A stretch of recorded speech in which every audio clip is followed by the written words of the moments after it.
na manya hosifu achonyi zamba ahoho si kwenu bule aho ni hani ni ya serikali. Kwa hivyo ni ya serikali inamaanisha yumuho anafaa hompe haki ya kwako ya kikatiba.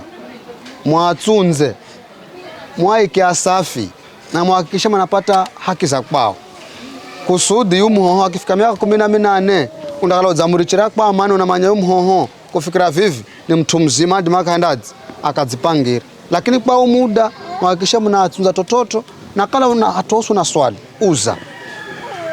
Karakara ni sawa ho. Kala una swali uza, usimurere muhoho kuno kumanya uzambane kwa kwa kwanza. Kuna mtu mwingine kugamanya uza. Maana ngine akimshale muhoho kama hata anafunga kibindazi. Anageswazi kama unambiraze. Lakini uza haro ambao mana experience mama makala naho na undasaidika. Kwa hiyo namana ni hakireha. Ni mshukuru kwa kuza na Mulungu wa muhasi.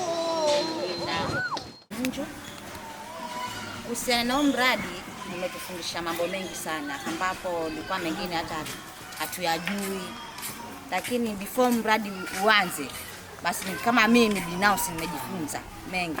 Kwanza kuhusiana na mambo ya mzazi before upate mtoto, kile chanzo cha huyo mtoto ni kama ni ujauzito.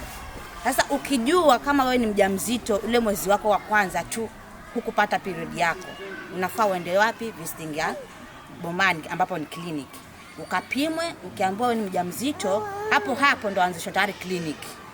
Kuna wapimwa damu, ukimaliza unaambiwa ufanye nini? Kabla uendelee na kliniki, kuna tembe mwanzo wapewa za kuprotect ile ujauzito before uendelee. Sasa ukipewa hizo damu, hizo tembe, wadungwa na chanjo ya tetanus ya kuzuia maradhi. Haya, ukipewa hizo tembe sasa ndo anzishwa kliniki hapo uendelea mpaka kliniki ngapi? 8. Hizo kliniki 8, haya ile ya 9 sasa ndo ajifungua. Hiyo ni mama, si mtoto. Hiyo ni mama. After hapo sasa ukijifungua ndo na bezi na mtoto. Kliniki ya mtoto sasa. Na huyo mtoto hapo utakapomzaa yapewa nini yale vitamin. Alafu yadungwa shindano ya registration kwamba yeye ni citizen ya Kenya.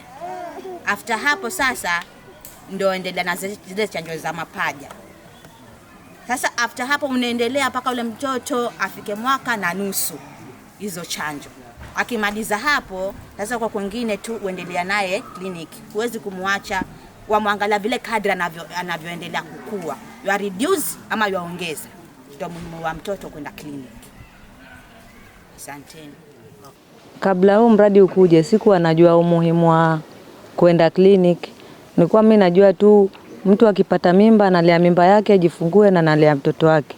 Lakini kuanzia huu mradi uanze nimejua umuhimu wa kwenda kliniki. Umuhimu wa kwenda kliniki unanisaidia mimi kama mzazi na mtoto. Unanikinga na maradhi na pia unakinga maradhi ya mtoto na pia mtoto anakuwa na afya njema na hata mimi mwenyewe ninakuwa na afya njema.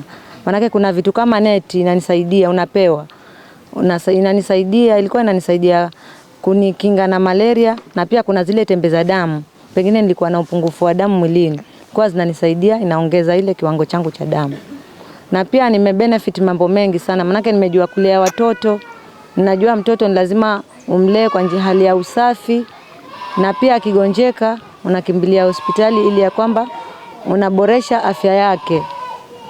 Kwa sasa niko na watoto 3 na wote sikuwa ninajua chochote, lakini kwa sasa tangu nipate ile wa kwanza mpaka huyu ni wa 3 nimejua umuhimu wa kwenda kliniki nikiwa mjamzito na hata nikijifungua pia nipeleke mtoto kliniki. Na kupitia kuhusu zile gift ambazo huwa tunapewa huwa zinanimotivate, ambapo ninakuwa na ile nguvu ya kuwa ninang'ang'ana ili mtoto wangu awe na afya nzuri na pia awe msafi. Na pengine nimejifungua sina uwezo wa nguo, manake nimefaidika sana na huu mradi. Nimeletewa pampers, nimepata nguo za mtoto. Pengine nilikuwa sina uwezo wa kupata hiyo nguo ya mtoto, lakini kupitia huu mradi nimesaidika kupata nguo za mtoto. Asanteni.